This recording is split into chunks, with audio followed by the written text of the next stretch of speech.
Aizawa Podfics. Today we're going to be reading Your Presence is a Dream in This Godforsaken Nightmare by Chaotic Bitch 033. If I slur any words at all, I apologize because my teeth are still broken out, and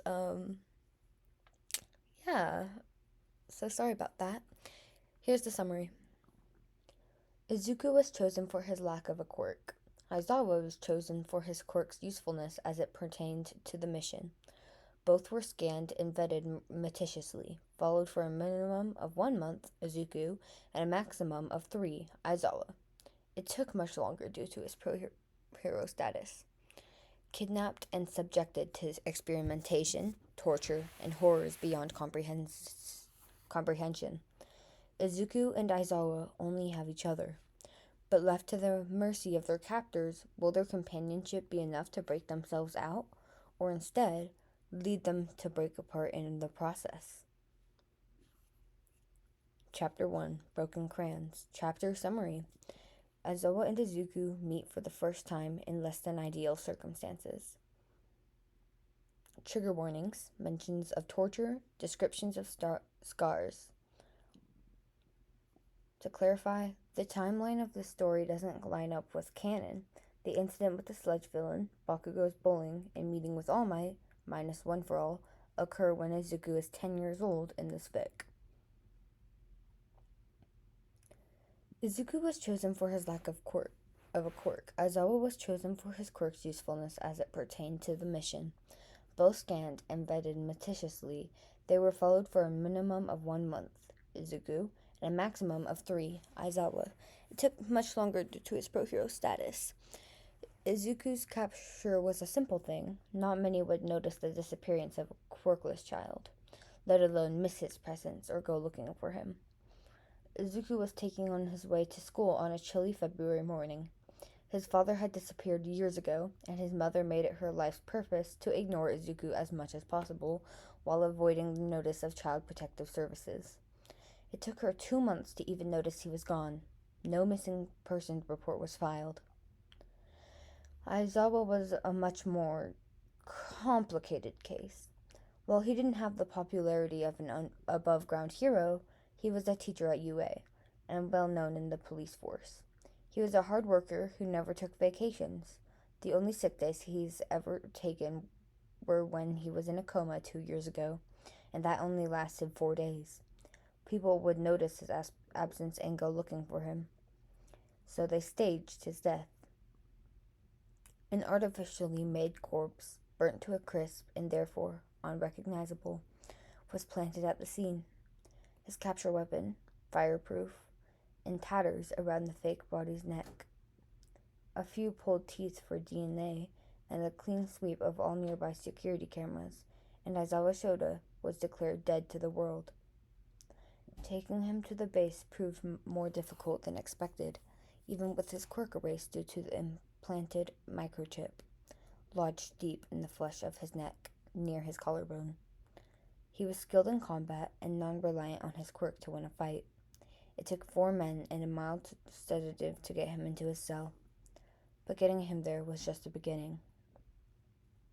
Aizawa groaned as he awoke from a deep sleep, his head pounding and his body aching, bracing his hands against the ground in an attempt to prop himself up. Still trying to force his eyes open, he groggily noted that he wasn't in his apartment. He winced at the thought of another villain encounter gone south, too exhausted to care about having been unconscious in a random alleyway in the middle of the night. Hisashi was going to be pissed. His palms pressed into the smooth ground. Smooth, flat, like stone, lacking any roughness, devoid of broken glass or bits of garbage. Shooting upwards, ignoring the screaming of his muscles, Aizawa frantically began searching his surroundings, taking on the best defensive stance he could given his current condition. He assumed that he was in a random side alley of downtown. Okay, I found this on the web for he assumed that he was in a random side alley of downtown. Oh my Check it out. God. Siri, you need to go away. What is up with you, Siri? Go away.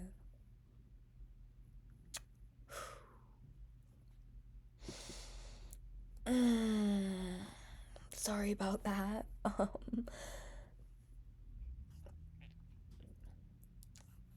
Shooting upwards, ignoring the screaming of his muscles, Aizawa frantically began searching his surroundings, taking on the best defensive stance he could given his current condition. He assumed that he was in a random side alley of downtown Musutafu, where he had just been patrolling. His assumption was wrong, and the unfamiliar environment around him was not a welcome sight. He was in a cell of some sorts. Aizawa estimated it was around the size of his classroom, maybe a bit smaller. 4 stone walls surrounded him, a thick metal door on the wall to his right. There were no windows. The only source of light was a dim bulb in the corner of the room, surrounded by a metal cage welded to the ceiling. Squinting in the low light, his headache still making its presence known, Aizawa tried to make out more of his surroundings. The room's furniture was sparse, to say the least. A metal-framed flimsy bunk bed, bolted to the floor, pushed against the far wall, a toilet, also bolted to the floor, and a sink, you guessed it, bolted to the floor. A bar of soap rested pitifully on the ledge of the sink, the only item free of any additional security, and everything smelled like antiseptic. Aizawa cursed silently, leaning heavily against the wall. The fog of unconsciousness was finally starting to dissipate, and things were not looking good. He could think of only 2 reasons why he'd be in a cell like this. Either he was arrested for some reason, unlikely, and this wasn't the Musutafu police station, he was sure of that, or he had been kidnapped. A quick scan of his person confirmed that all of his personal items, weapons, identification, and communication devices were gone. Great. Even his quirk was gone. Well, not gone, just faded. Suppressed? He could still feel it in his body, the presence of it in his soul, but he couldn't actually access it. The feeling was not one he enjoyed in the slightest. Gritting his teeth, Aizawa took a tentative step forward, stopping when his foot, bare, they took his fucking shoes, really, made contact with a small object. A muffled cracking sound, barely audible even in the thick silence, reached his ears. Crouching slowly, his breathing labored. Aizawa struggled to make out what he just stepped on. As his eyes adjusted more to the rather horrible lighting, his heart dropped in his chest. Shit, Aizawa muttered, hoping that maybe he was mistaken. Something rustled from the corner of the room, around the area of the bunk bed, more specifically, directly from the bunk bed. Aizawa couldn't breathe. His stomach churned, bile forcing its way up his throat. From the bottom bunk of the bed, more rustling, and then nothing. But even in the shadows, he could see them. Wide, glinting eyes staring back at him, attached to a body covered in spalls of ratty blankets. Upon seeing Aizawa, the figure scrambled backwards, making contact with the stone wall behind him with a muffled thump. It sounded painful, but the stranger made no noise. Aizawa instinctively pressed himself closer to the wall behind him. He swallowed the acid in his mouth, trying to steady himself. He really didn't want it to be true, wanted it to be a trick of the light or his exhaustion playing games with his mind. Aizawa looked back down on what he had just stepped on. Crayons. Now that his eyes were adjusted to the darkness, he picked out several pieces of paper strewn across the floor, covered in scribbled and drawings. Aizawa looked once again at the figure in front of him, the ache in his chest far outweighing the ache of his body. It was a kid on the bed. A child. Wide green eyes met his across the room. After his initial shock at seeing Aizawa, the child had not moved an inch, just staring at him, while clutching the worn blanket securely to his chest. Aizawa saw nothing but pure, unadulterated fear in his gaze. After a deep inhale of breath, because fuck, there was a child here, a child, Aizawa slowly raised his hands as calmly as he could, palms facing the trembling figure in front of him. Hey kid, he spoke softly, maintaining eye contact and holding as still as possible to not frighten the child. He was never good with kids. That was always Zashi's thing. At the thought of his husband, he had to take another deep breath, forcefully shoving the panic down deep into his chest. He could think about his husband later. The child was still staring at him, seemingly frozen. He was visibly trembling. Aizawa tried again. My name's Aizawa Shota, but my hero name is Eraserhead. What's your name? At that, the kid's eyes widened even more, his mouth squeezing into a tight line. He looked Aizawa up and down silently for a moment, stopping at his raised hands for a moment. Eraserhead? The Eraser hero? A quiet voice spoke out, shaking and cracking and absolutely breaking Aizawa's heart because, God, he sounded so scared. Taking another breath, he did his best to channel his inner Hizashi. You know who I am? Geez, kid, most pros don't even know me. Aizawa tried to make his voice lighter, tried to smile, but it came out strained. Prove it. Your capture weapon. Tell me how it works. The kid's voice was still shaking, and the demand was less a demand and more of a question. But Aizawa admired his bravery. It was clear that he knew of Aizawa, which is impressive by itself.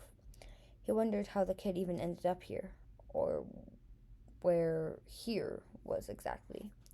Well, my capture weapon is made out of carbon fibers and a special metal alloy. The support department was able to weave my hair into the fabric, so only my DNA can activate it. I'm not a quirk specialist, but something about my quirk helps me control the scarf. Honestly, I don't know exactly what.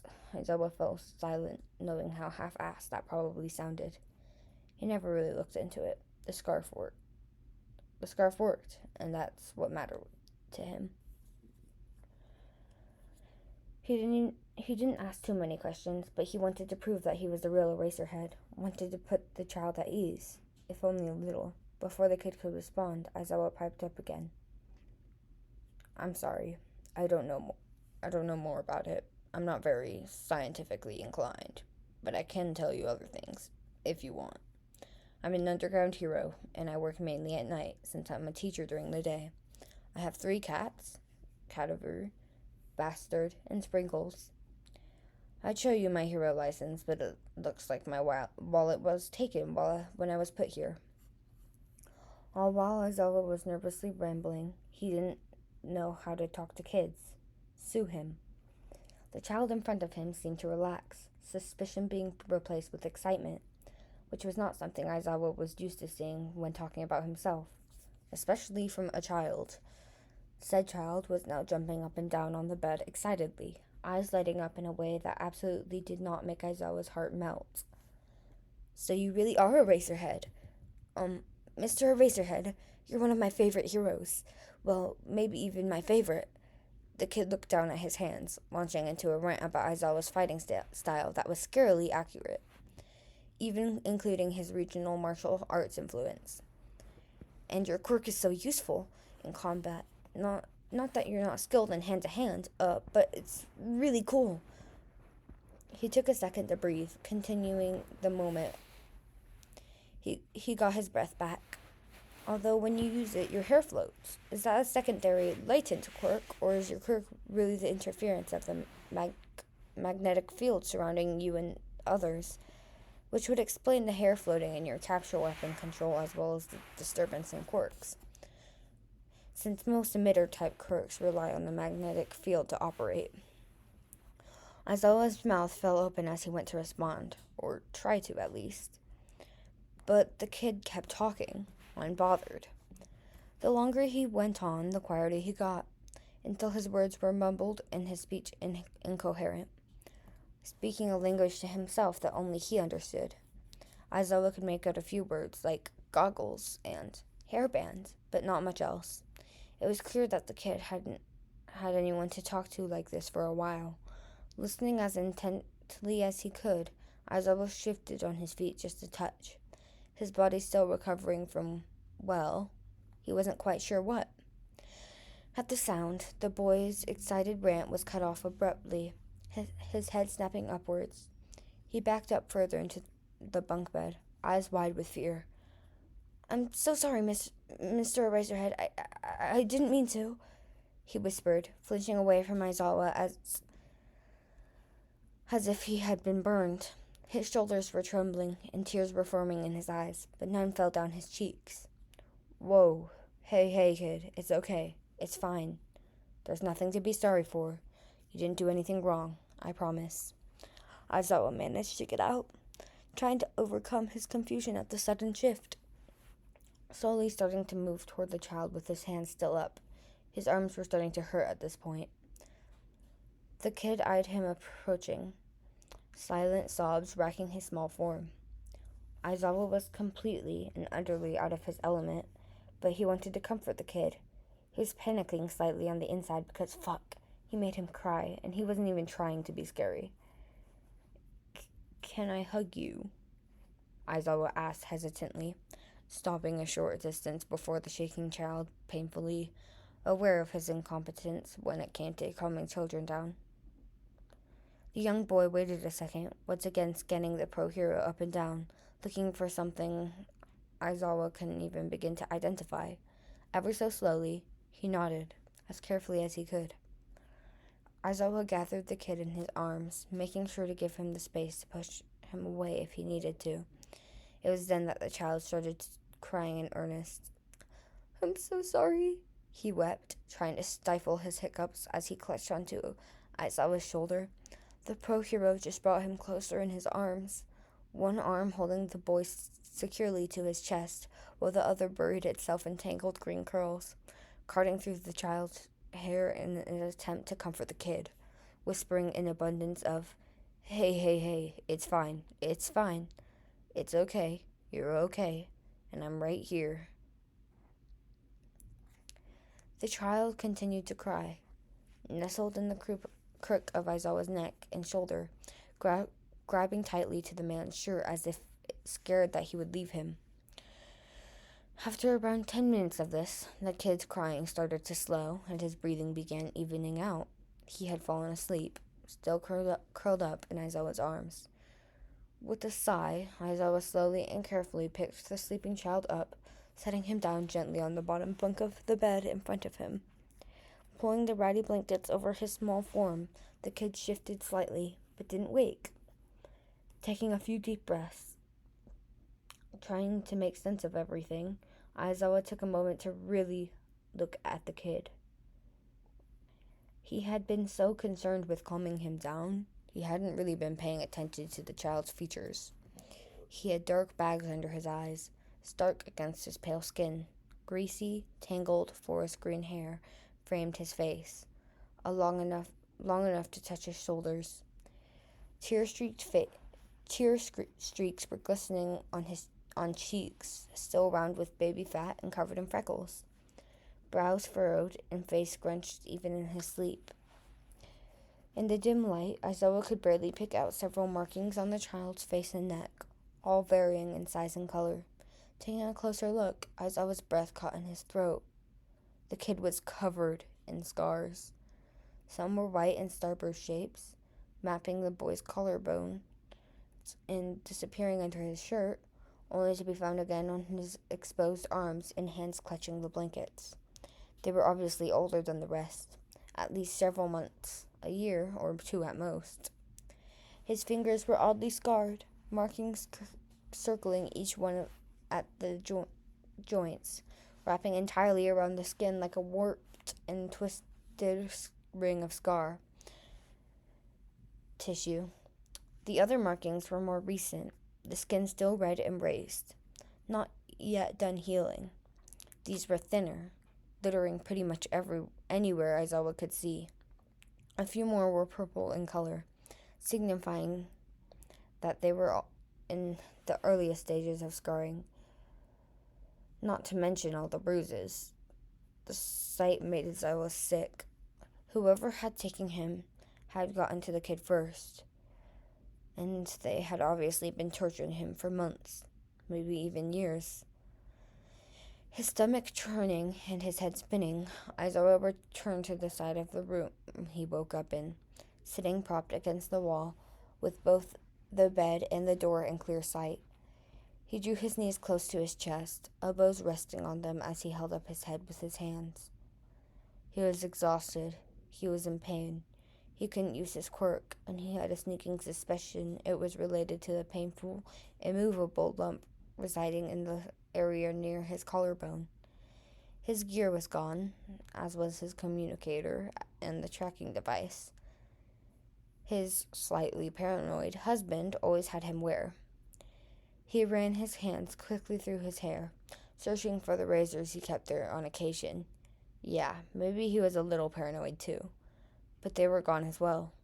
Oddly enough, his wedding ring that hung on a simple leather string around his neck had not been taken.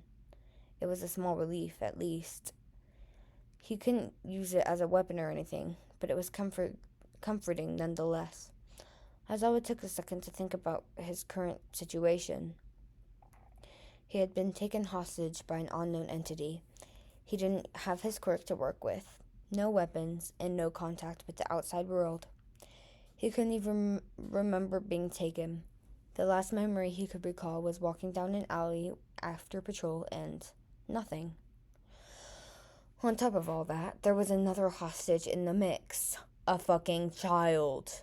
Aizawa thought about the kid. The young boy was obviously scarred beyond belief, both physically and mentally. He wondered what the green-haired boy had seen here. All of the night spent alone in this cold, bare cell, just waiting for someone to save him. The thought made Aizawa's heart hurt. He knew he needed to save him. He just needed to figure out how. Sighing, Aizawa shook his head. Now wasn't the time to scheme. He didn't have enough information to make a proper plan anyway. With the shape he was in physically, he could barely walk in a straight line, let alone fight his way out of whatever prison he was in. He allowed himself to bury his head in his knees, knowing that he needed to conserve as much energy as possible. As much as he hated it, that meant he needed to sleep. Shoulders slouching and eyelids drooping, Aizawa thought about his Ashi. He'd give anything to be home with him right now, even if it meant listening to his horrible American music. Shota, Britney Spears is an icon, and I will not let you slander her like this. Zossi. She sounds like she's trying to impersonate a baby shitting itself. I wouldn't call that iconic. Show! He'd listen to Britney Spears all day if it meant he could get to sleep in a real bed and drink some hot coffee. A smaller part of Aizawa whispered that he missed his husband and his cats. Missed the warm embrace that always greeted him even at 3 a.m. after a patrol. Missed the obnoxious, adorable singing that never failed to wake him up in the morning afternoon. He breathed through the tightness of his chest, silencing that voice in his head. Aizawa was a hero. He couldn't afford to get emotional right now. Besides, he was going to make it home soon enough. He was going to save the kid, hug his husband, and drink as much coffee as he wanted. It was all going to be okay. Everything was going to work out. Right? Chapter 2. Warm Hugs, Frigid Thoughts. Summary. Aizawa finds out more about Izuku, for better or for worse. Trigger warnings, descriptions of scarring, graphic depictions of torture, flashback to medical torture. Izuku woke up slowly, dragging himself reluctantly out of the warm and hazy embrace of sleep and into the harsh and unforgiving world he had grown accustomed to. This time, however, was different. Izuku had a dream last night, an actual dream, not a nightmare like usual. He dreamt that Eraserhead, his favorite hero, had come to save him. Eraserhead was kind and gave him a hug. He was everything that Izuku wished All Might could have been. Caring, empathetic, a hero.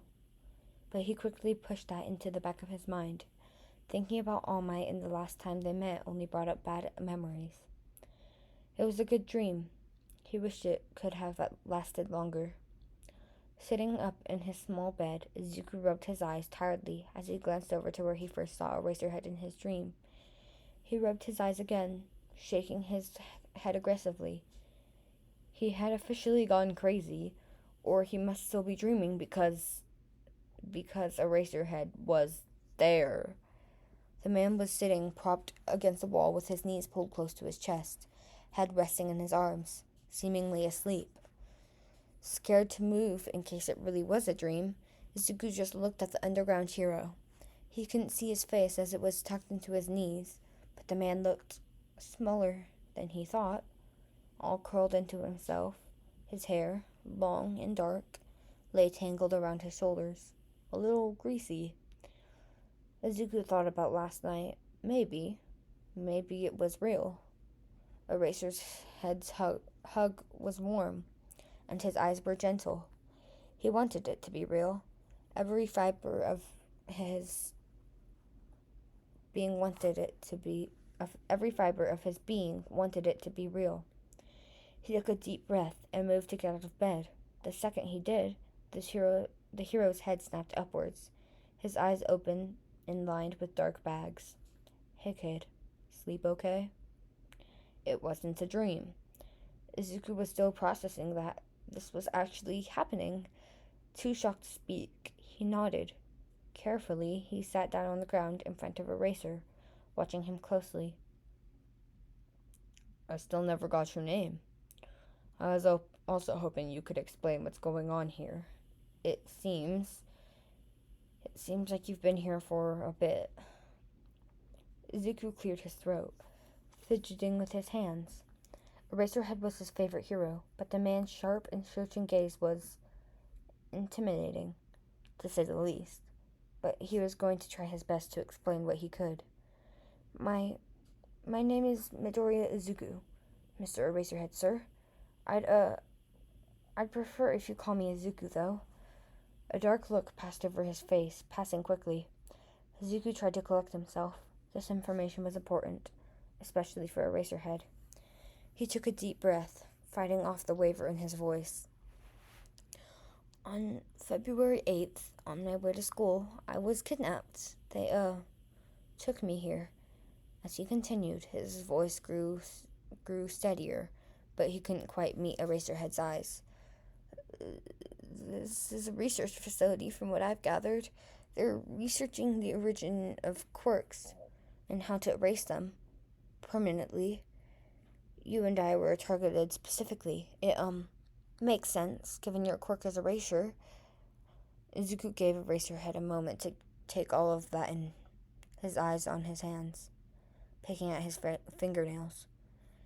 "Kid, last time I checked, we were halfway through June. You've been here for 5 months. There were no windows in the room, so Izuku couldn't exactly monitor the passing of each day. But he had tried to keep track of how long he'd been here.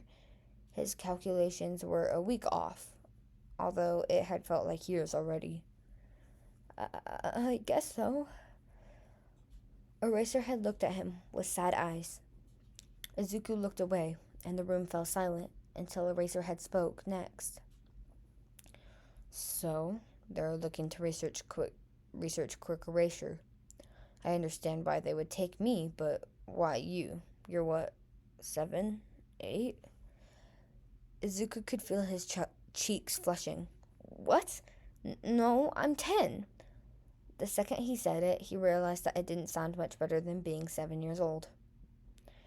Eraserhead eyed the crayons on the floor, surrounded by scribbled drawings. Following his eyes, Izuku was quick to clarify.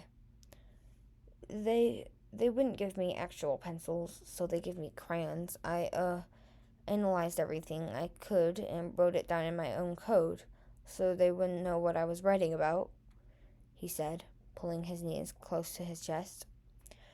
Looking more closely at Izuku's code, Eraserhead raised his eyebrows as if surprised.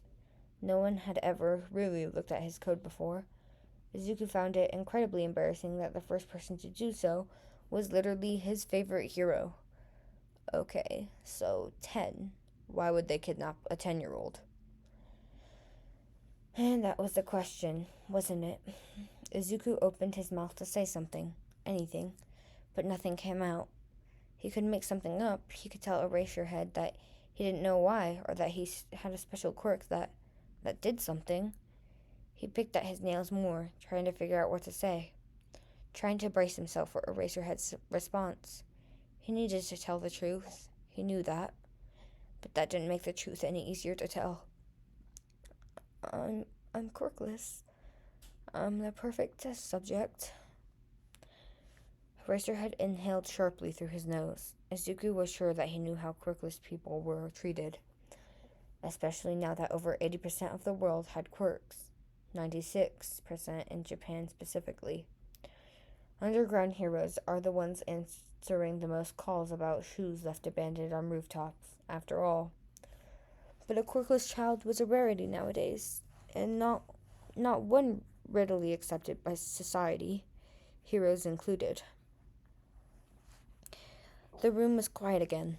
Izuku couldn't bring himself to look at Eraserhead. His eyes stung and his throat tightened uncomfortably. But he wasn't going to cry. He wasn't going to. You don't have to talk to me anymore if you don't want to. I get it. I know I'm just a Deku. His voice broke on the insult of a nickname, shoulders shaking as he suppressed the sobs bubbling up in his chest. Useless. People called you useless. Izuku didn't respond, just waited. Waited for Eraserhead to get mad, or to curse at him, or whoever said that is a piece of shit. His voice was stern, but not mean. It held no room for disputing. Head shooting up, Izuku's face was ruddy, his eyes wide. This was not what he expected. Quirks are nothing more than glorified superpowers. They're nice in a fight, but they mean nothing when assessing the character of a person. I don't know you well, but I can tell that you're resolute and smarter than most of my students. No one is useless, regardless of whether or not they have a quirk.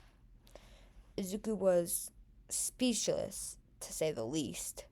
This man, his favorite hero, hadn't wavered in his kindness when everyone else in his life, even his mother, saw his quirklessness as a disease. Hell, he was diagnosed quirkless.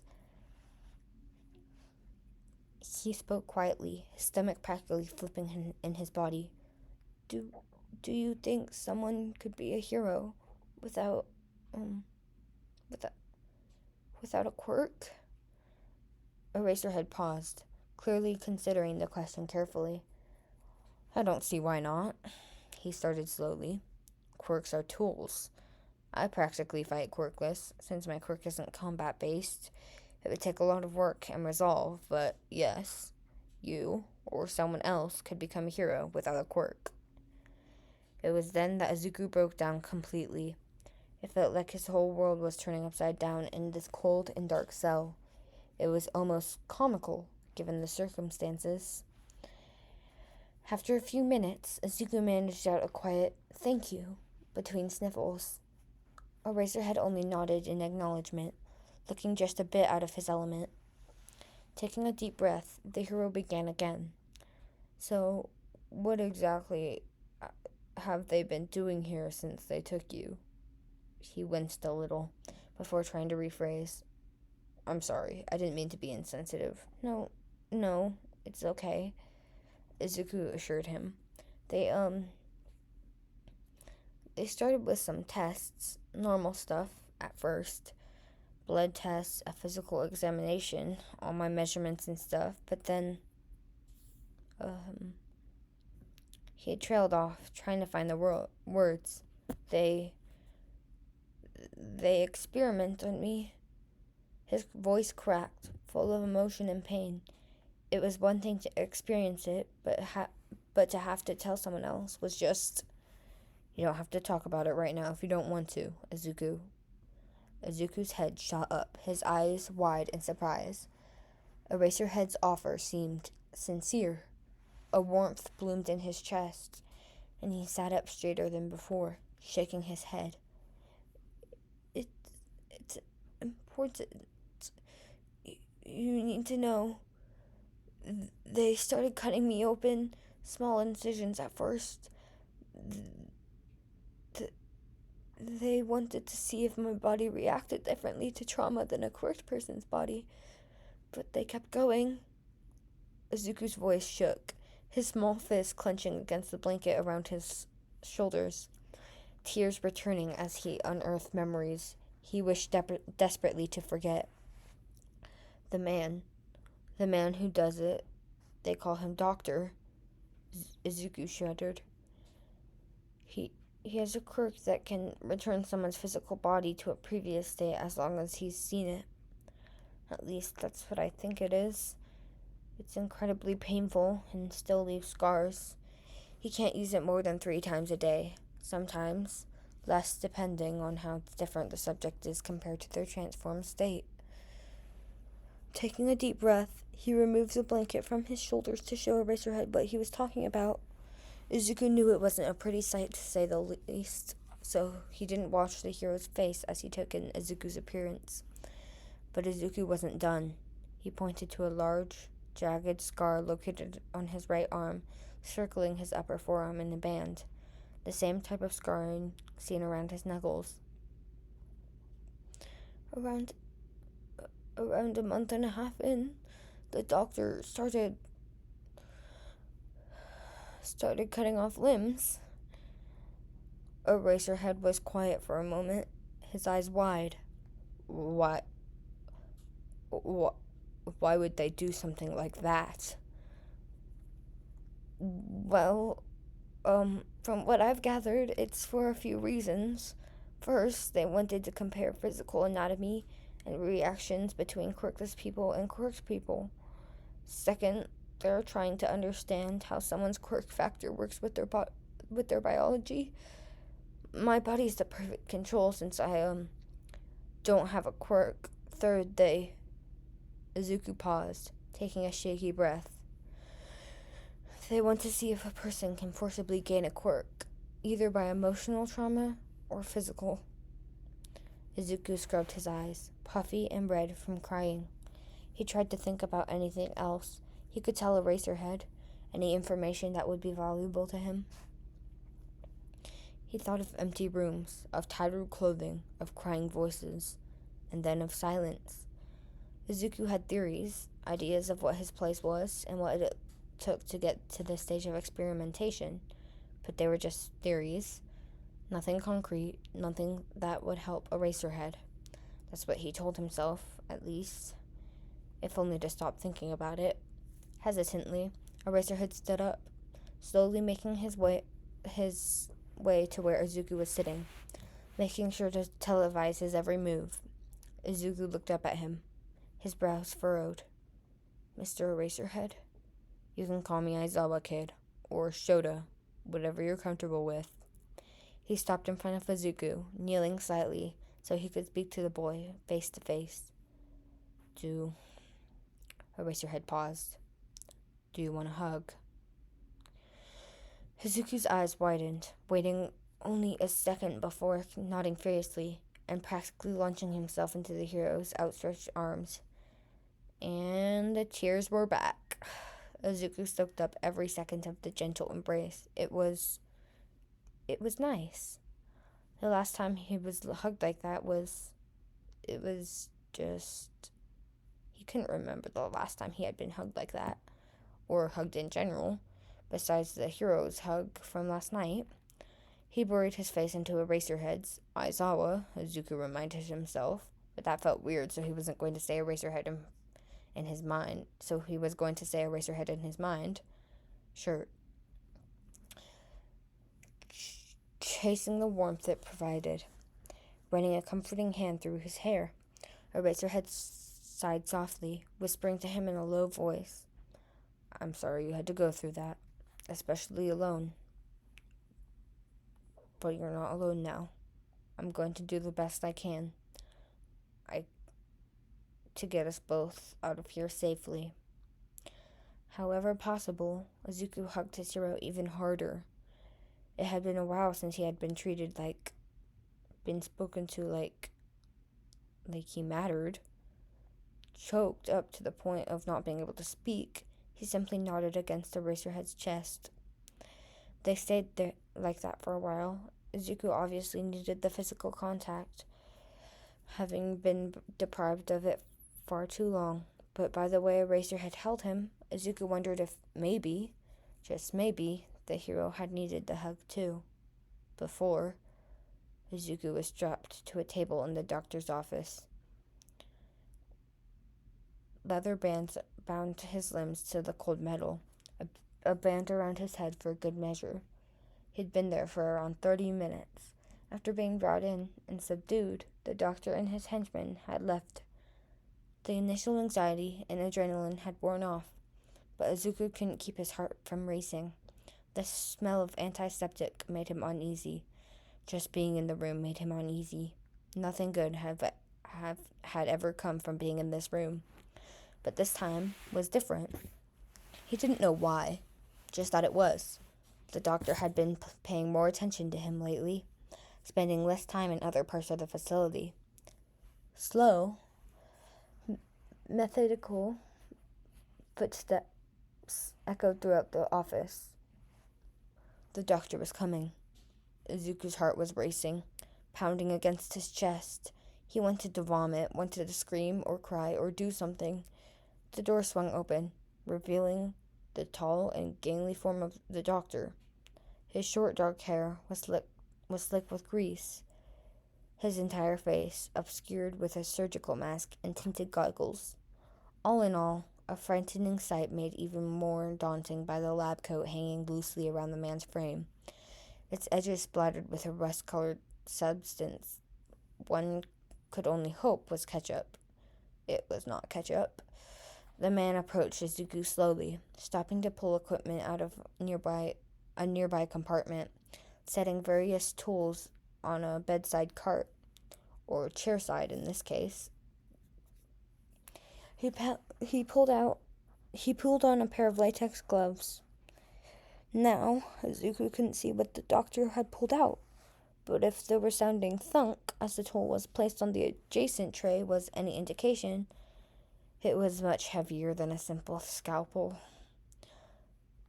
Izuku started pulling at the leather straps holding him down, juggling fruitlessly to gain any sort of leeway, anything that would allow him to get out. His labored breath could be heard in the quiet room, met only with the doctor's bone-chilling laugh. Now, my boy, you know struggling isn't going to help much, as I'm sure you've noticed by now. Today, we're going to be doing something new.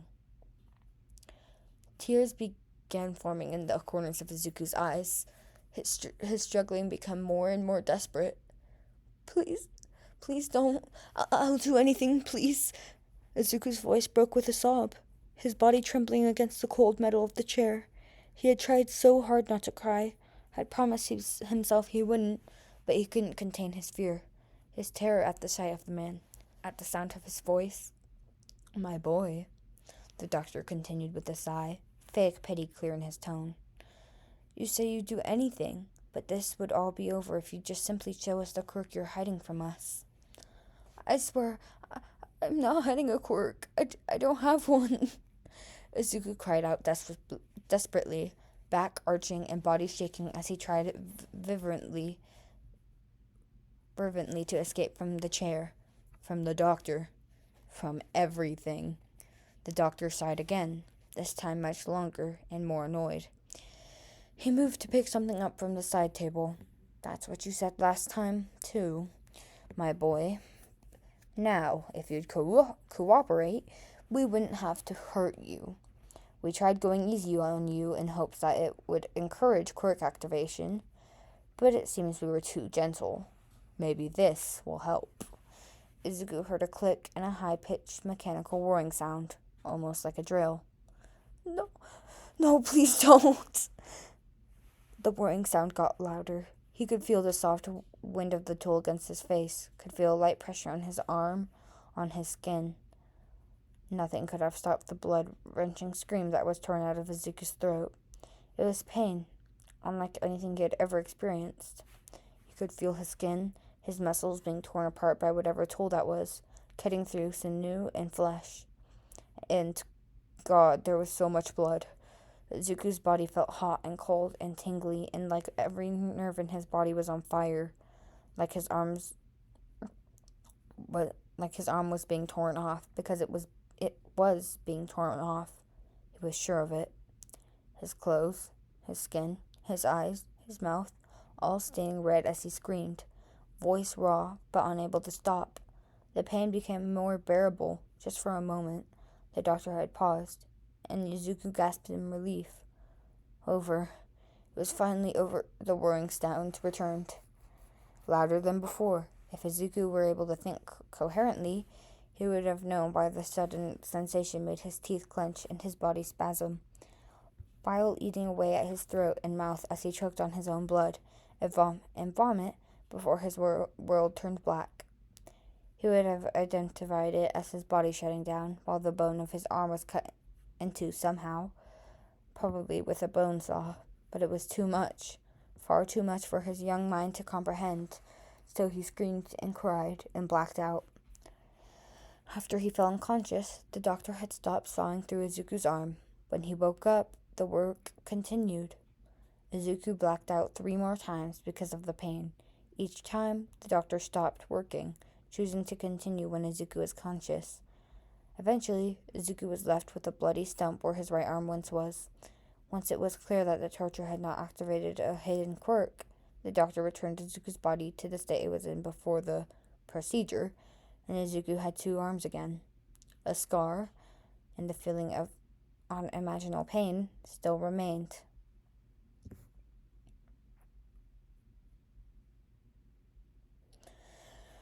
Chapter 3, Collateral Damage. Chapter Summary. Aizawa meets the doctor. It doesn't go well. Note: trigger warnings. Non-consensual touching of a minor. Not sexual, but suggestive. Violent themes.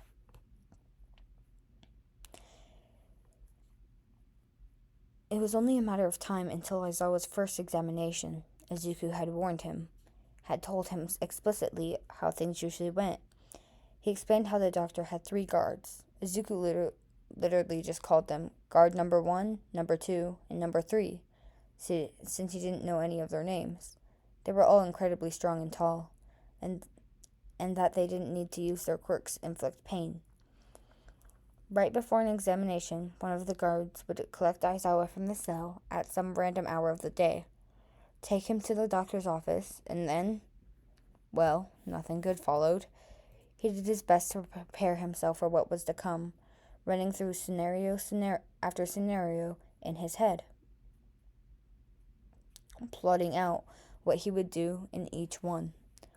And so, when the cell door creaked open to reveal a man, easily clearing 6'4" with biceps bigger than Aizawa's head, guard number 1, he noted vaguely, eyeing the tattoos swirling around the man's arms.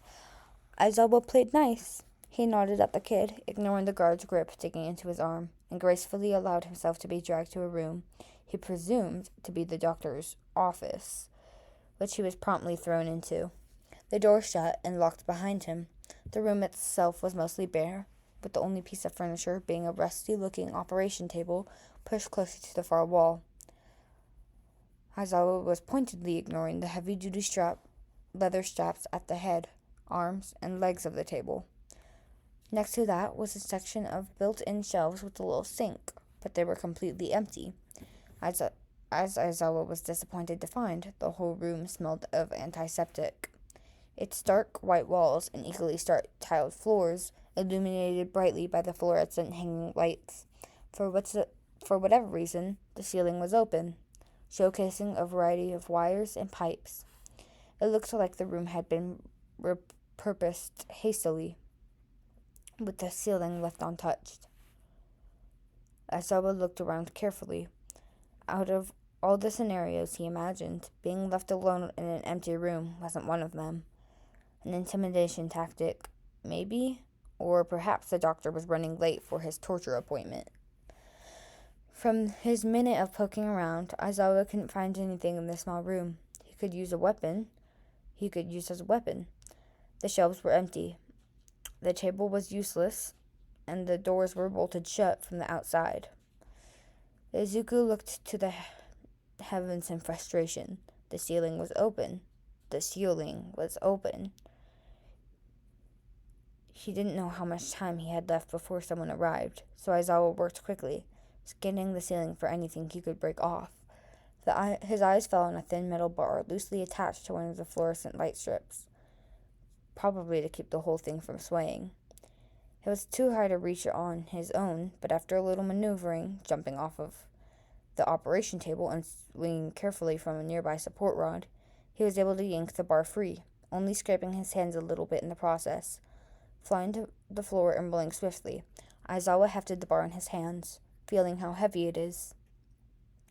It was a little lighter than he preferred, not longer than his forearm, but it was a weapon nonetheless, and having it in his possession lifted a weight from his chest, and he didn't know he'd been carrying. He missed his scarf so bad. Footsteps echoed outside of the door, the lock shifting. Aizawa quickly tucked the bar beneath his shirt and into his pants, making sure to keep his back away from the door. The door opened, and in walked the doctor, flanked by the same man that had escorted Aizawa in, while the guard immediately stood at attention by the door. The doctor busied himself around the office, carrying a bag on his shoulders filled with God knows what, unpacking it near the sink. Aizawa just watched, back against the wall, tucked away across the room. The doctor was smaller than he had expected. While he was tall, he wasn't very muscular. He had no defining features besides the lab coat, goggles, and mask, but his energy was wrong. Aizawa thought about the bar tucked into his waistband, hidden from the two men in front of him, trying to weigh his options. If he attacked now, the doctor would just call for backup, and Aizawa didn't know if he could take all of them, let alone get Izuku out in the process. He didn't know the layout of the facilities. He didn't know where the keys to their cell even were. It would be wiser to play it safe, to keep the weapons until he had more information. "It's a pleasure to meet you, Eraserhead," the doctor called out, still messing around with various tools and equipment, not even sparing Aizawa a glance. His voice was annoying, as was everything else about him, Aizawa determined. "You can call me Doctor. Do exactly as I say and behave when you are in this office, and you and I will get along just fine." The doctor finally turned to him. He had odd goggles pulled over his eyes and a surgical mask on his mouth, which he pulled down beneath his chin to grin widely at Aizawa. The sight gave Aizawa the chills, disgust bubbling in his stomach. He didn't say anything in return, just glared at the man until he turned back around to fiddle with a syringe. Aizawa wasn't sure. "Well, anyways, enough of the formalities." The doctor looked at the guard. "Get him on the table, upright, keep him conscious, and don't mess with his head," he demanded, before turning back to his tools. Aizawa's heart raced, trying to figure out what to do. He readied the bar behind his back, hands clenched around the metal. If they put him on that table, the bar would be found. But it was his only weapon. He couldn't lose it. He could attack now and keep it, or wait until and have it be taken away. It was risky, incredibly risky, but there were only two of them. He could take the two down, sneak around the place, bust Izuku out, and leave. Or get to a phone somewhere, call for backup. The guard stalked towards Aizawa, getting just close enough. Springing into action, Aizawa slammed the bar against the man's shoulder, throwing him into the wall. He had been aiming for the head, but the guard had dodged out of the way. He was faster than Aizawa had anticipated. Already back on his feet and running to subdue Aizawa, the doctor was saying something, but Aizawa was too focused on ducking under the guard's punches. Leaping over the operating table to avoid being tackled. Gripping the metal bar as tightly as he could, Aizawa ran at the wall nearest to him, jumping at it before springing off it, using the leverage to throw himself at the guard, bar swinging at his head. It connected fiercely with his temple, and the man collapsed into a heap on the floor. Breathing harshly, Aizawa scanned the room for the doctor. The man was by the door, watching Aizawa carefully, a walkie-talkie in his hands. Shit. Before Aizawa could attack the man, the door was thrown open, with 2 more guards barreling through, heading straight towards Aizawa. Ducking into a roll under one man's punch, Aizawa sprang to his feet, roundhouse kicking him in the face before narrowly dodging the other guard's attempt at grabbing him. With the other guard still recovering, he targeted the one closest to him, striking out at the side of his knee with the bar, gritting his teeth as a sharp crack that followed. The man screamed, eyes wide and furious, shifting to face Aizawa before pulling a taser out of his belt. The doctor was calling for something that had the unarmed guard running out the door, but his voice was muffled in Aizawa's ears as his heartbeat pounded like a drum in his head. Aizawa ducked under the taser, pulling his arms back to swing at the man's head with all of the strength in his body, bare feet bracing against the ground. The second guard dropped to the floor, unconscious, the taser cluttering beside him. Ignoring the blood on the end of the bar, Aizawa whipped around, breathing harshly, eyes locking with the doctor. The man had since acquired a scalpel, holding it tightly with a trembling hand. Aizawa stepped over the guard's body, snarling as he approached the doctor. "Wait a second, I'm sure we can figure things out." Aizawa swung the bar with no hesitation, clipping the side of the doctor's face as he flinched so hard he somehow avoided the brunt of the hit. Shrieking like a wounded animal, his goggles flew off his head, his temple now dripping blood. He slashed the scalpel out in Aizawa's direction wildly, his movements clumsy and panicked. Aizawa dodged his attempts easily, jumping back behind the operation table as the door opened again, readying the bar to face another guard, but entirely unprepared when the third guard walked back in, pulling behind him a frightened and confused Izuku. His stomach dropped, blood running cold at the sight of the kid, eyes meeting his and widened in fear. Jumping into action, he leapt over the table in front of him, metal bar clutched tightly in his hands, but he was too late. The doctor yanked Izuku from the third guard's grip, tugging the kid in front of him and pressing him close to his chest. One arm circled around his torso, while the other, still holding the scalpel, pressed against Izuku's throat. Aizawa froze, gaze burning with fury as he took in the doctor's current position. The room became very quiet. "Now, I do believe it's time to calm down, Eraserhead. We wouldn't want this precious boy." With these words, the doctor tilted Izuku's head up so his throat was fully exposed, the blade wobbling against Izuku's skin. "Getting hurt." Gritting his teeth so hard he could almost hear them creaking, Aizawa considered his options. The last guard was standing by the door behind the doctor, one hand on his taser and the other on a walkie-talkie. The doctor had Izuku in a tight grip, too far from Aizawa to be hit with one move. And Izuku, the kid was trembling, glassy eyes focused on the floor, fists clenched at his sides. Things weren't looking good for them.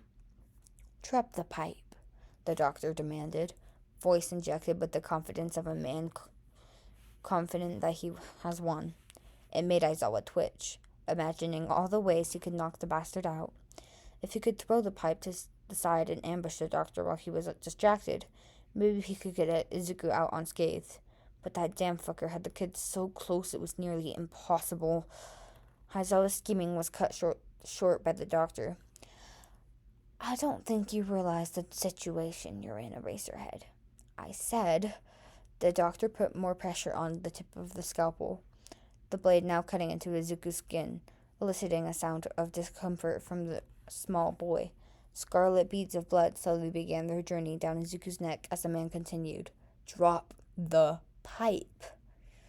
Letting the pipe fall to the floor with a clatter, Aizawa raised both his hands above his head with his palms facing out, painfully similar to how he had met Izuku not long ago. "Let the kid go." Aizawa all but growled, his eyes locked onto the scalpel digging into Izuku's throat. It was easier than looking at the kid. He didn't think he could bear to see the fear, the pain in his expression, pain and fear that he had caused. He had roped a child into. The doctor didn't let Izuku go, much to Aizawa's indignation. Instead, his hold on him tightened. He slowly leaned down until his chin rested on Izuku's shoulder, cheek touching his face. Izuku flinched at the contact, his shaking worsening. The doctor smiled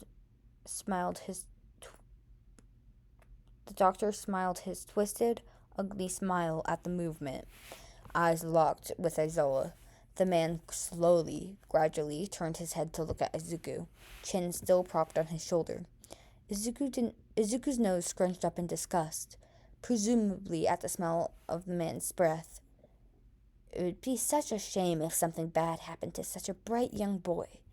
Wouldn't you say, Eraserhead? The doctor faked a tone of innocence, still grinning horribly, eyes boring their way into Izuku's cheek. Aizawa had to bite down his tongue to stop himself from ripping the man to pieces with his bare hands.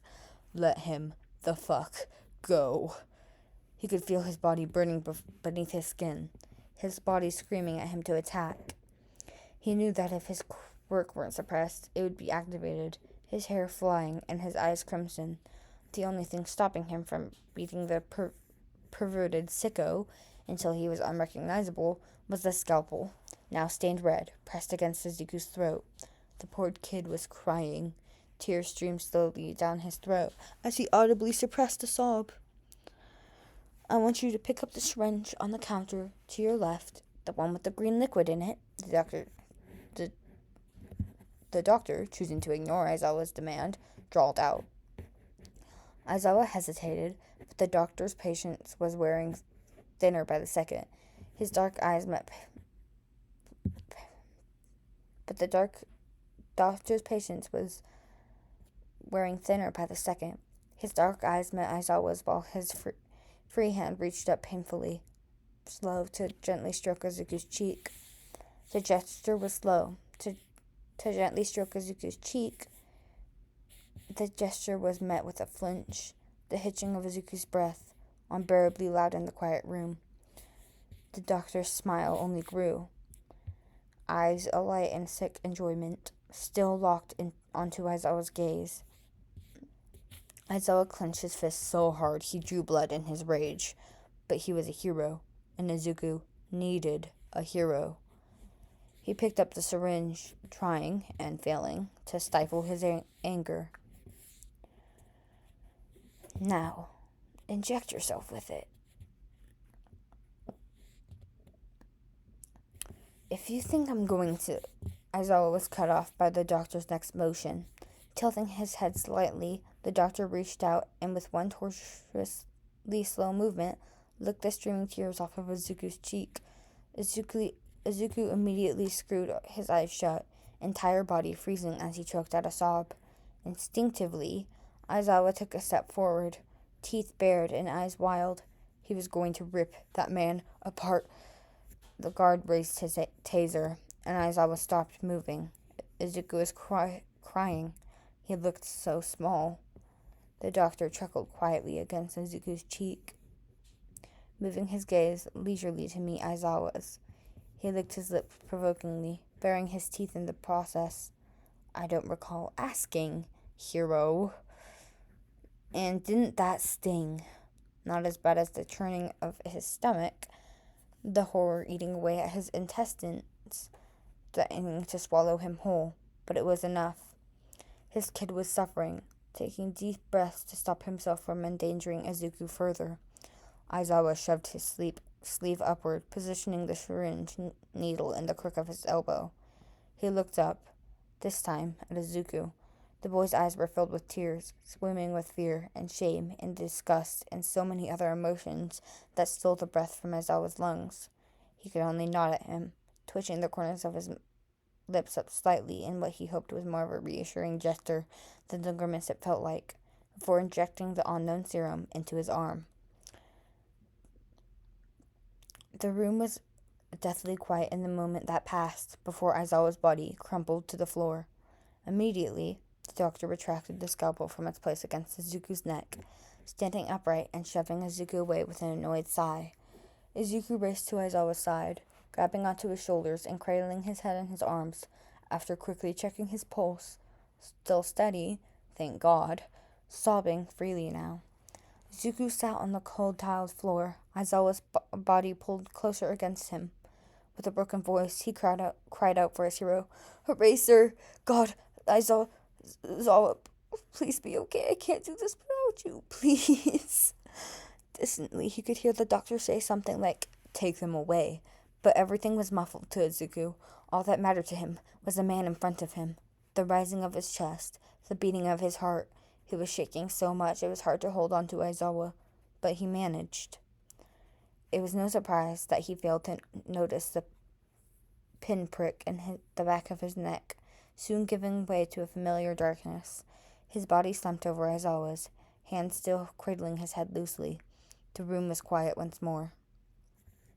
The doctor waited as the line connected, tapping his fingers impatiently against the desk in front of him. As the phone clicked, he began speaking. His words rushed as if he were worried he was going to be hung up on. Ma'am? Yes, hello. Why are you calling me, doctor? An unknown voice responded, sounding tired, bored even. Swallowing down his irritation, the doctor continued. We found a suitable match, patient 13-9 from Group B. His neutral pathways are strangely resilient. I believe he's the key that we've been waiting for, the missing piece. How certain are you of your findings? As I recall, you sprouted the same nonsense months ago, and it led nowhere. I refuse to pass this along if it's simply another dead end. I'm absolutely certain. I even prolonged experimentation to make sure. If everything goes to plan, his brain, his very DNA, could repave his future of our society as we know it. 191A has already been obtained. I need more time with him. He's proving more difficult than anticipated. They've bonded well as expected. All that's left to do is a deep tissue analysis and enough. Don't bore me with the details. Save it for tomorrow. If he agrees to visit, that is. Prepare the facilities tonight regardless. You will be contacted with further details. Yes, I look forward to it. The line clicked again, and the phone call ended. The doctor was left staring at his hands, the room silent. Change was coming. He smiled. Change was coming. All right, everyone, that is the end of Your Presence is a Dream in This Godforsaken Nightmare by Chaotic Bitch 033. I don't know when I'll be posting the next few chapters, but please stay tuned because it will be either today or tomorrow. I really like this one. I'm reading it along with you guys, and it's been definitely an experience. And I definitely didn't cry like 4 times while reading this. So, yeah. Anyways, thank you all for watching. Please tune in for the next few chapters. And I will see you all next time for other chapters and other fanfics. Bye.